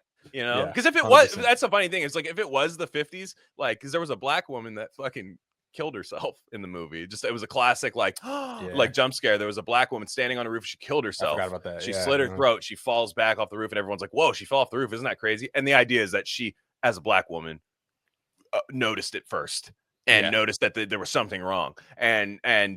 But the whole idea, I was like, well, this is like the 60s. Like, wouldn't one of them be like, don't listen to her, she's a boop, you know, like one guy would say that. Nick Kroll, maybe, like, because Nick Kroll's in the movie. It's again, this is the Lana Del Rey 60s though, so it's different. It's very exactly. And you know, like, so it's just like the Betty Draper, Lana Del Rey. Nick Kroll, dude. Nick Kroll's like, whoa, whose blood is that, guys? Whoa. My dad did 9/11. Whoa, and are you kidding me? There's that. It's a fucking horseshit movie. So this is a much more interesting thing to talk about. This is The Pitt. Oh my god, dude. Max. This is on Max. You can watch this if you have a Max subscription. I believe HBO Max is taking back over again. They're like detransitioning. They're like it's fine. Call me Max again. Apparently it was one. It's Max. It was Maxine and then Max again. It's Max. Apparently there was like one head guy exec that just. He's like Jerry Jones or something. He decided, he's like, out of all the metrics and all the people advising him don't do it, he's like, it's Max now. We're doing Max, and then it didn't work, and they just went back. But The Pit. Dude, the Pit is. I'm locked in, dude. Apparently there was Michael Crichton's estate sued this show off the bat for being too much like his book, The 5 Patients, which later was the basis of ER.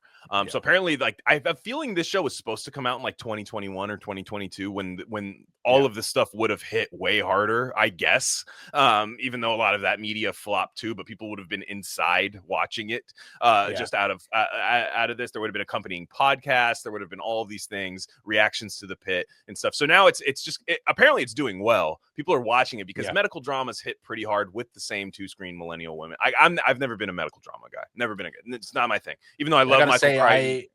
the first couple episodes, I was like, man, I can't do medical shit, and now I'm like, I'm like, I want to watch more. In spite of all the, it's a thrilling show that does a few things that make it watchable. They cliffhanger it very well. They there are, I mean, I don't know. Well, it's literally it's literally just a night in the ER. Right. It's like Jack Bauer fucking 24, you know, but what if that was in the ER? I like the concept of it, but I think that's how ER worked. I'm pretty sure, because the first Michael Crichton was only around for the first season of ER, which ironically, the best guy, the Dr. Robbie, the main guy, he is from ER. He's from the Michael Crichton first season of ER. And was the longest tenured cast member of ER. His name was Dr. Carter in ER. So he literally plays the same role. Yeah, that's why the Crichton Estate's like, dude, come on, like, what the fuck, like, and that's funny. And I'd like to think my bit is the Crichton. I'd like to think the Crichton Estate sued the Pitt, not because of intellectual property right infringement, but because it's libtarded. No. First off, they're lucky he's dead. They are lucky he's dead, because he would poke so many holes in this. It's not even funny. Because I mean, like, really, it goes off of one of his books, but violates the rules of like 9 of his other books. It's like, it's really funny. So the show is about as woke as you can possibly get. However, this is a common thing amongst newer media. And I love how you're not allowed to say woke anymore. Have you noticed that? People roll their eyes when you say woke. Have you ever noticed that, where they go, "Oh, woke. What even is it?" You know? I go, "No, it's like, it's the show. Watch the Pit." Watch the Pit. It's woke. So, but the first episode, and they did this with adolescents as well. The first episode is kind of entertaining, kind of not really going full-fledged into like progressive woke stuff. They tease at it a little bit, but you're like, oh, maybe this isn't nearly that bad. Like, this is probably going to be watchable. And then after they've got you reeled in, after the pilot is hit, they just unleash it on you in droves, like Slime Time Live of just woke. No, because I'm saying it's, and I think I may be further along, because we binged it over a couple. I did not. I'm 4 episodes in. 4? Okay, I think I'm a little further in, and I will say, by the next episode we do solo, I'll have it done. Hell yeah.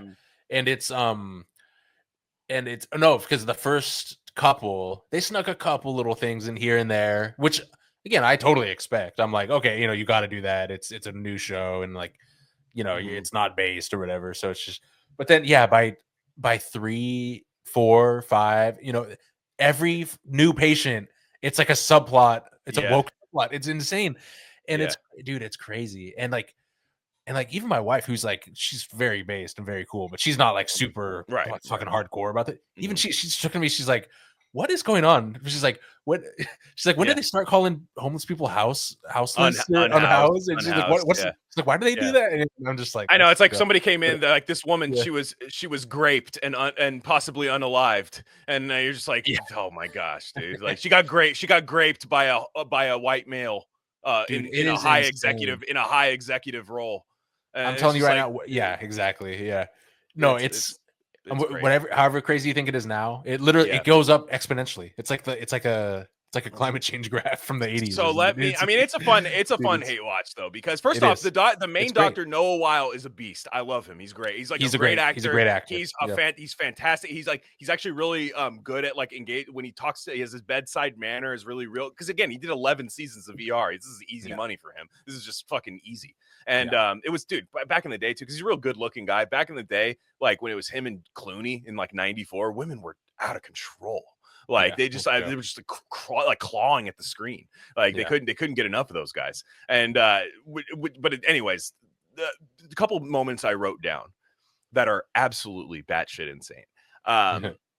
So there is a woke, like there's a woke homeless crackheady kind of saga that happens, where there's a woman who gets brought in and police are restraining her.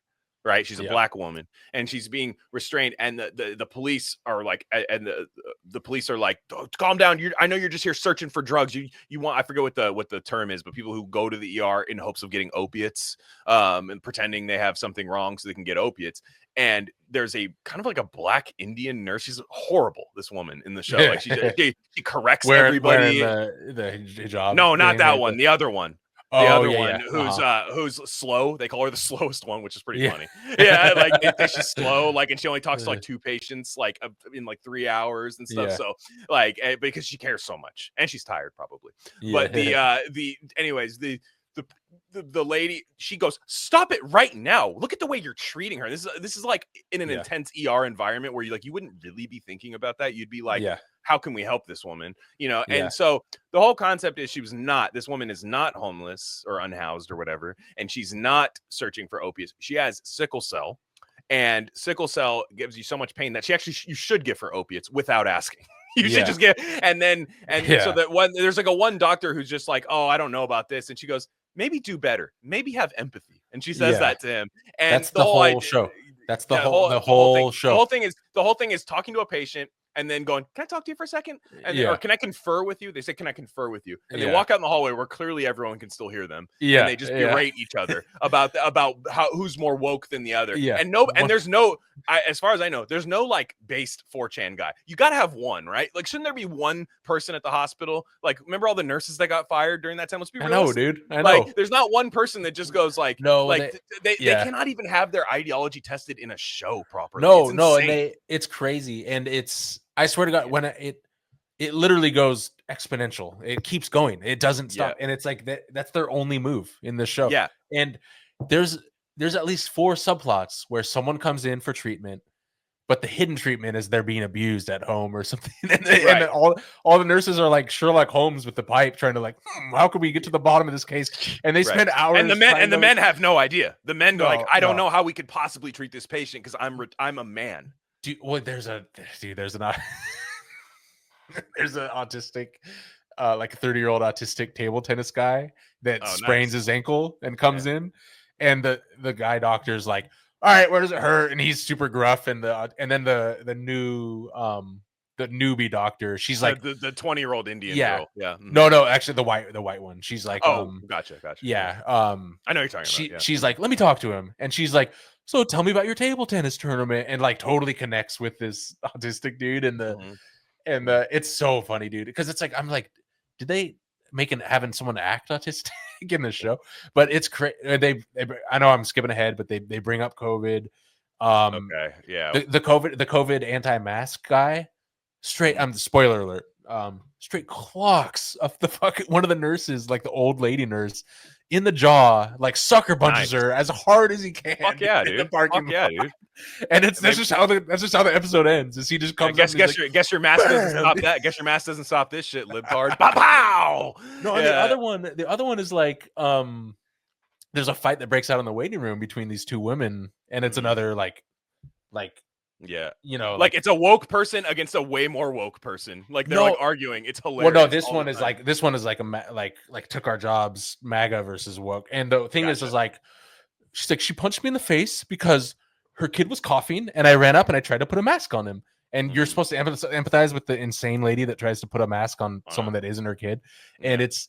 Dude, it is an insane show. What else you got? I'm skipping ahead, so this is just in the episodes I've seen. These are great. So there is one subplot of a white family, and I hate having to say this, but it does matter. You have to say all the races of everybody. No, they play the race. They do more race science than anybody I've ever seen. So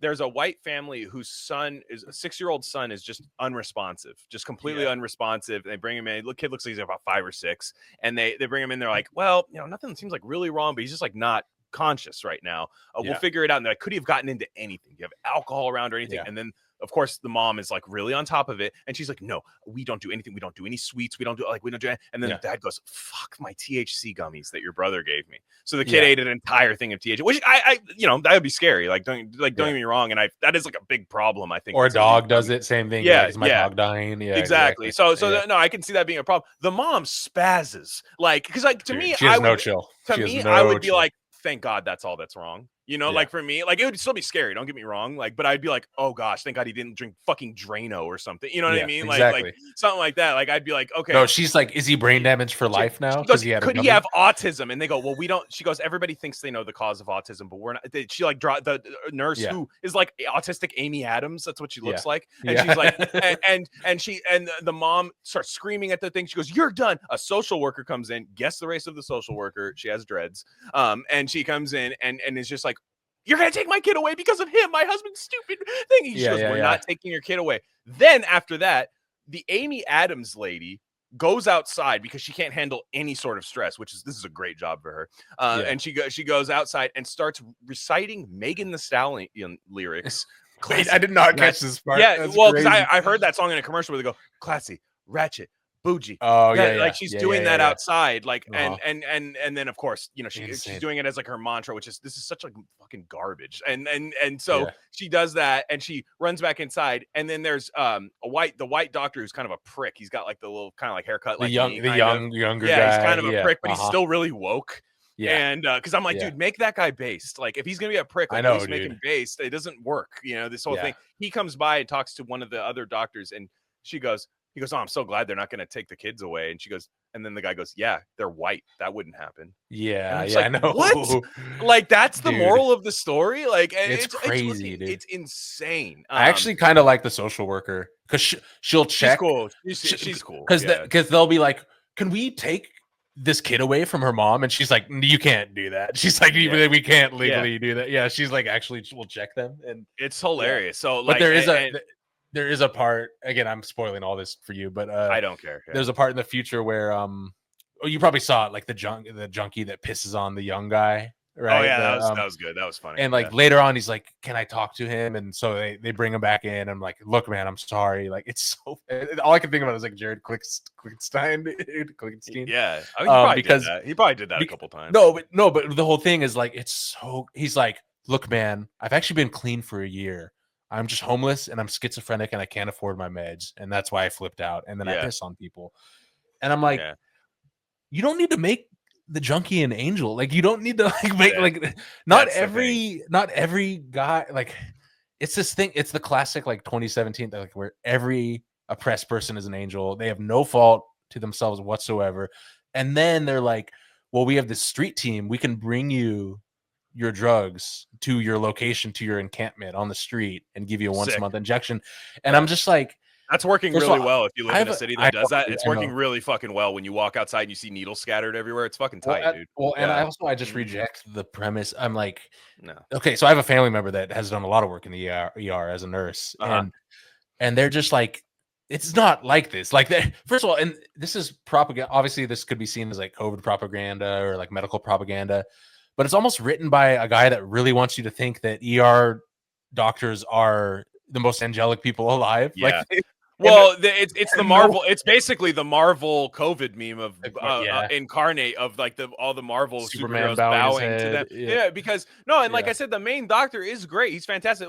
There's actually a really good heartwarming scene of the brother and sister, the brother who never left the dad's side, so he's ready to say goodbye to the dad, who's clearly like, he had DNR, nothing. I don't want to be resuscitated at all. It's time to go. He has pneumonia. And the sister who left and never really checked in with the family is like, no, we need to keep him around and stuff. And the doctor does a really good job of that. I'm like, wow, it's just like really good TV. Like that's actually like a really good concept. And it's a common debate amongst families. I'm like, it's actually really like really good. There's realism. In you're like, man, God, and that's how ER, like season 1 of ER is kind of like that, where you're just like, damn, like it's kind of crazy. And it's just like, man, it's entertaining enough to where people are going, like an average like boomer will watch it and just be like, like and just watch it. But like if you lived through the past 5 years and you're just like, look, I know there were nurses that got fired. Can there be a plot line of that? If we're gonna be real, let's talk about nurses who didn't want to take a fucking shot. Like, let's talk about this stuff. Like, even if you want to paint them in a bad way, that's still better than never talking about it. About this thing that didn't happen. Maybe it does come up. Maybe it does come up. Maybe that's the whole whoever they are, whoever refer the woke people or whatever. That's their whole project, is to never give you the opportunity to even have that thought, to even consider that there would be a nurse that wouldn't get a vaccine. Oh my God, that never happens. Are you kidding? That's their whole thing, is like literally just ignorance and illusion and everything. I also like and again, it's hard, like they make it about race. That's the thing. They everything is there's like the Stop Asian Hate thing where the Asian woman's like pushed onto the BART train tracks or whatever, right? Like Dubliners, exactly. Or like, and it's like a hate crime, and the cop is like, it might be a hate crime kind of a thing. And he's trying to get pussy, and he's trying to when he's trying to get laid too, the cop is like, so if you like get any information, she goes, stop it, I already know what you're thinking. Stop it. And it's like, and you know, there's like a bunch of women who never get hit on going, that's so true. You know what I mean? Like, she's like finishing his sentences. Oh, and I bet you want this. Nope, not gonna happen. Stop asking. Like, and it's like, you can just tell, like, where you're just like, this guy's being really nice. And even the doctor comes up, the main doctor, he comes up and goes, that guy's nice, man. Like, what are you doing? She goes, I'm not interested. She's like pregnant, clearly, like, gonna be a single mom, and like, or whatever. I don't fucking know what the plot line's gonna be, but like, it's just, there's also like an abortion plot line. Like young girls like getting an abortion at 17, whatever. Like and then at the end of that, the fentanyl one, you know, fentanyl, which is honestly like, hey, that one's pretty good. That one's pretty good. Yeah, because I feel bad. Like, and the whole thing though is like, they're like, I understand because kids will be kids, and I can't sit here and be like, just stop doing drugs, but there is fentanyl in drugs and you should stop doing drugs. And like their whole thing is like, here's testing strips, here's all of these things. And I'm like, I'm not saying that's a bad idea, but you should like just be like, like that should stop. That should make you want to stop. Never doing drugs. do it again. You just went to the hospital, like, and your friend or whoever procured one, the kid dies. One of the kids die, and so like, it's like at that point you'd be like, I'm the most sober person of all time, you know. And like, also they immediately ask, and the shout out to probably my most viral tweet of all time, where the kid has brain death from like a tainted Xanax, and then they immediately bring like the hospital, another social worker in, like not the Dreads one, but they're like, hey, could we have your kid's organs? Could we get on top of that? I don't know if you're at that part yet, but they're like, do they do an organ donor thing? And it's no, and they're like, hey, he was an organ donor, his driver's license. I know he just died, and you're mourning your son, but could we get those organs? But the way they frame it is like, if you're a parent, you would be insane to say no, you know. And it's just like, it's like so crazy. It's like this fucking Karen mom won't give me her kids. That's exact liver and kidneys and shit. And then the main doctor, he's like, hey, it's too soon. Let's come back and talk about this. Like, which is funny because they put him in as like this voice of reason, and a lot of times he's like, God, I'm with these because it's a teaching hospital. The whole concept of the Pitt, and it's in Pittsburgh, and there's that black woman that runs is like corporate. It is going like, I don't like calling this the Pitt. I don't like that you're calling this the Pitt. It's drug because we're in the damn Pit, and you refuse to come down here and stay in the Pit with us. Also, the plot line, I love the Suzanne Humphreys, like, not saying it's her, but like the plot line of. Like the hospital executive coming down and telling you what to do. And I love the idea. Okay, so they come down, and what's his name? What's the actor's name? The main guy? The Noah Weil, I think his name, but it's Dr. Robbie. Dr. Robbie. Dr. Robbie, yeah. And so she comes down and she's like, hey, we got this outside investor, and like, we can get you a sick new job. You'll have to work half as much. We'll pay you twice as much. And then he's like, oh, yeah, but you're going to pay cut my doctors, right? And I'm like, bro, that guy is taking that in real life in a second, dude. He is like, 100%, yep, sign me up. But he's all principled to where he's like, nope, not going to do that. And I'm like, fucking no way. Yeah. Oh, yeah, the principled hospital guy. Of course, dude. Yeah, and it's so crazy, dude. Yeah. No, these people, they're like all the best social workers with the most compassion out of anyone you've ever seen. Yeah. Which is funny because everyone I know that goes to the ER is like, holy shit, they treat you like garbage, and they do not help you at all. And they don't want you to stay there very long either. No, like they're like, get out of here ASAP. We got to flip back. This is the opposite. They're literally like, hey, they're a turnaround. It's true. They are graded on like turnaround and getting people out of there, money, even if they're not. And money, it's like a Burger King, dude. It's like, it's literally, so it's crazy because this is the exact opposite that they do. They're like, hey, can we get this battered woman to stay longer so we can maybe get to the bottom of this case and like get her husband arrested? And then there's like 97 people with like organ failure in the because the other woman's like, well, I just got to talk to this black woman with sickle cell and let her know that she was mistreated. Like, it's just like, oh my gosh. The COVID, the guy that clocks the jaw, the COVID guy and the nurse. Earlier on, he's like, he's in the waiting room and he yells to the whole place. He's like, look, man, I got a job and I pay my taxes and I pay my insurance. Yeah. And none of you guys fucking pay it. He's like anti-immigrant guy too, I guess. And he's like, he's like, none of you guys pay your insurance. Yet you're here clogging up this thing. And I'm like, yo, that's like kind of true though. Also, so what's your answer to that? I'm always like, so what's the answer to that? Yeah, like I know, is just there like, a yeah, retort, it's like, or is he just evil for saying that? Does he have? I know. Does he have a valid complaint or not? Like it's very it's very interesting. Exactly. And I'm saying that as someone who is like hasn't had insurance for 95% of my adult life, so I'm not. It's your I'm N-word. not like it's your word to say. Yeah, exactly. So I'm not like you know what I'm saying. But it's like it's just funny, dude. It's such a funny show. Yeah. Well, let's end on this note because you posted this today, and I'm fascinated to know your actual answer to this. So if you guys are watching on video, you'll be able to see this, but I'll do my best to dictate what's on the screen here. Let's get this up here. So you get $1 million if you survive here for 1 year. And it's basically just an island, right? Castaway, Tom Hanks style island. Which set would you pick? Homie, which set you claim? Survival kit. It's a survival kit. You have two choices, A or B, and you can't do a secret third thing. You can't not vote. Yeah. So this is A or B. So now option A has a crossbow, a paracord, a tarp, a Bowie knife, and 40-ounce water tablets. B has matches, a pot, a spear, an animal trap, and an axe. What would you pick? It's actually it actually got me because it's pretty good. It's pretty good. It's not as straightforward. Oh man, it's not like as easy. They distributed this kit pretty good to make it hard. Yeah. So water is the thing. So first of all, the water tablet's garbage because you're not gonna do seawater. Coconut. There's coconuts on that fucking island, dude. I know there's coconuts. If you have the pot and matches, you can boil water. Mm-hmm. You can boil water and collect the steam, distill it, ocean water. So you got water for life. The weapons don't matter because there's not going to be like a bunch of animals you can fuck it. But also the tarp on A. So I'm leaning B, but the tarp you could do like rainwater catchment, and have dew collect and like, that's a good tough idea. one. I was wondering what the tarp's for. I was like, what would you use the tarp for? For a house, maybe, I guess, like, or some sort of housing. Rain. You could. So man, it is a hard one. It's got to be. I got it. I think it's B. Yeah, it's got to be B. So with B, you have the pot, dude, and if you have matches in a pot, you can boil out some sus water, maybe. Yeah. You know what I mean? If you need to.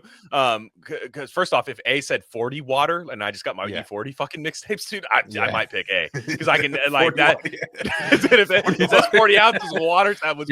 What's your desert island E40 album? If I had like Blockport brochure, and like, dude, I'd be Charlie Hustle, like revenue retrieving, day shift, night shift. Dude. Oh, if I got to take both volumes of that, dude. But so that B though, because you get a spear, which you can, if you have an animal trap and a spear, you can eat good. Like you don't even have to be a good hunter for that. Which I'm not. So that's I have to go with my skill level. I feel like if I was super alpha, like Rogan guest kind of guy, like I'd probably pick A. Like if I was that guy, because that involves skill, way more skill. But if you have an axe, a spear, an animal trap, matches in a pot, I can get leaf cover for a house. It wouldn't be the same as a tarp, but I would skimp a little bit there. For water, I there's got to be coconuts on that island. Yeah, there's got to be coconuts on that island. Them open. Hit them open with the axe. I have so many things I can break them open with. And then you can set the animal trap. I would probably be leery of the animal trap because if I don't eat for a while, I'm probably stepping in it. Like clumsily. Could be like I probably double-edged sword. I probably wouldn't use the animal trap if I'm being real. Like just at least not off the bat. And I would have to like put a bunch of shit around it or something. So but the spear, the pot, and the matches and the axe, absolutely, dude. And then I'm just and then the matches like so for 1 year, I mean 1 year's a long time. Yeah. It's a long time. I mean, like for me, the tarp, I feel like that tarp's not lasting the year either way. You ever see an old brown, like literally that kind of the brown tarp? Holes in it all day. It's always like threadbare and exactly. That tarp's not lasting a year. The paracord, I gotta say with crossbow, that'd just be fun to shoot around, like literally just shoot trees and shit. Yeah. I want a crossbow. I literally want a crossbow, dude. They're sick. No, they are sick. But a spear though, because you can straight like Aaron Rodgers, like fucking throw that thing, dude, like javelin, like a javelin. You could do the same concept with the axe throwing too. I mean, I was thinking, you and I literally went axe throwing with you. It was fun. Yeah, it was fun. We redded it out hard. Reddit was down the hall and to the left, and we went down the hall. It was to the sick. left. Yeah, we went and we drank IPAs while axe throwing. Yeah. That's the most Reddit thing we've ever done. I think. It was. What's funny is we were it was great. I'll never hate on it again. We were clowning. We were driving by clowning on it, and then we ended up going. It was awesome. But what was crazy about it is it's in Lake Tahoe. And I think I talked about this when we recounted these, but I'll bring it up again. I was thinking about it because the axe is really dull, because like obviously they're not gonna like sharpen a fucking axe and like give it to you, but they're pretty dull. And I was thinking like Tahoe's a gambling place. Anyone who doesn't know about Lake Tahoe is a gambling place. Very mob. It's basically Vegas West in the west part of Nevada, close to the California borders, where you get all the California people go over. As soon as you cross state lines, you can gamble. In a like Harrah's Harvey style casino. So like, what if you're down like $100,000 and you're like, I'm gonna go throw a fucking axe, and then you just go postal with the axe throwing. I'm like, that's a crazy place to have axe throwing, right next to where somebody could just be hammered, like lost a bunch of money, and then just be like, actually, I'm gonna throw it at fucking you, like, and then just start like. It's no, it's 100%. No, and it's funny because they're like, all right, come in, pay your group, sign your waiver. And then what beer do you want? Because we got a 12% right here. We thought that because we were like, damn, can you get beers here? Like we thought like we wouldn't be able to get beers here, and they're like, no, you absolutely can get beers here. That's like half our business model. They're like, oh, why would we not sell fucking beer here? You fucking idiot. Yeah. And it was like some total like Burton snowboard girl, just her working the counter. I'm like, wait, so if I do go postal, like it's just her, you know what I mean? Like, I swear to God, dude, she looked like female Shaun White. Like it was just this girl working there, just like a tiny string bean girl, and I'm just like, dude, this is crazy. Yeah, and also like sometimes it is kind of dangerous because you will, half the times when you throw it, it just bounces off the handle and like shoots back. Like, well maybe when you throw it, yeah, mine always stick. Mine always drilling stick. it. No, I got second place every time. I got second place every fucking time. It pissed me off. I had like the best average. Like I averaged out to the best games, but I never won. It was peaks and valleys. Story of my life, dude. Story of my fucking life, dude. Yeah. Like just hilarious. Like I was like bombing it, like most like good throws, but never the key one. Everyone would get hot once for like one round. Killed me. So that was. But long story short, that's all I would do to pass the time on the fucking desert island or this island out there. Is I would just axe throw all day, and then I'd be like, oh shit, let me get the spear out. For this feral hog or whatever the hell's on the island. No idea that's the thing is what even is on that island. Like it's like lost. It's like lost. Like exactly. You might just hear one thing I was saying. The Bowie knife, the Bowie knife, whatever. It's true. That's not. You can make a spear. You could spear out of the Bowie knife. You can make your own spear. Yeah. Little tarp and a little stick, but you're there, dude. You're there. That's so true. I'm just. Yeah, I just think the water tablets are such a waste in A. If A had something, one more thing, literally one more also thing. Also 40, so you're good for 40 days or what? Yeah, like, exactly. What the fuck is that? Yeah. So every once in a while, I'll drink some good water. Like if that even, I don't even know if those things work, to be honest. I feel like they don't. I mean, so I what if I snuck in like a Brita? You know what I mean? They're like, they're like, what's that in your stomach? I'm like, I have a bit of a distended stomach. Zero water. They dropped me in, and I just got this. I got this fucking Brita, and they're like, so I didn't need the water tablets. Yeah. Well, gosh, guys, another banger in the books. We were gonna paywall this, but we're not. So that's okay. We're gonna ride this out. Psyops next week will be on the free feed. Chronicles of Tao, that'll be sick, and then you'll also get on the paid feed. You'll get Gain of Fiction on the Plague, which. I'm sorry if you like that book. We kind of tore it apart, but it was a great conversation about plagues, COVID, and all that stuff with Trevor and Banjo Jack. That was a great episode. So is that the one when I came in late? Yeah, you came in like an hour late. Yeah, we were like already done talking about the book. It was funny. But it was a great talk, great chat with the guys. So yeah, then coming up, guys, leave us a review. Where I should be saying this at the beginning. It's not good marketing, but leave us a review wherever you listen. Subscribe to us on YouTube. That really helps too. And we've switched to Spotify as a host, and I think there's just a lot more people listening now. It's kind of interesting how that's happened. Then I showed you the numbers. I was like, this is odd. Like I don't, and there was a lot of people talking about it too. It was like a lot of people liked Kyle Hitler. Yeah, I mean, it was. That's the one. Yeah, Kyle. It just looks funny in the title. Every time I see it in the title, with the asterisk, it looks really funny because it looks like the N word, and it's like, nope, it's not actually. Which that would be funny too. Yeah, that'd be great. Yeah, if it does turn out that Spotify tripled our listening numbers overnight. We'll start shilling Substack like early on in the episode. We'll do like minute 2 and we'll drop a Substack ad or something. That's that. Yeah, that's how I feel at least. Yeah. That's how I Spotify. feel as well. So shout out to all that. Shout out to everyone who's been listening, and rarecandy.substack.com, of course, if you want to do the premium feed, which people have been doing, which is really nice. So thank you guys. On that note, everyone have a safe week. We'll catch you guys next time.